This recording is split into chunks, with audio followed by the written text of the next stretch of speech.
Sejumlah personil sebaik itu dari Brimob maupun dari beberapa Polres lainnya. Para Kabupaten Empalawang diterjun ke gunung melakukan pengamanan di beberapa polsek Kabupaten Empalawang, di mana menurut Kapolres Empalawang AKBP Eko Yudi, jumlah personil yang melakukan pengamanan di Empalawang sebanyak 269 personil.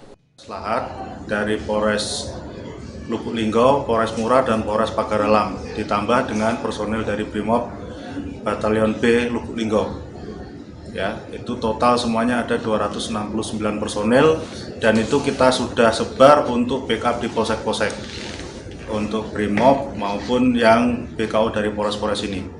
Sampai sejauh ini kondisi di Kabupaten Empalawang sudah mulai kondusif, di mana Polres Empalawang sudah berkoordinasi sama bupati sama tokoh masyarakat guna nenang ke warga supaya tidak melakukan bentrok susulan. Firman Hidayat, PAL TV.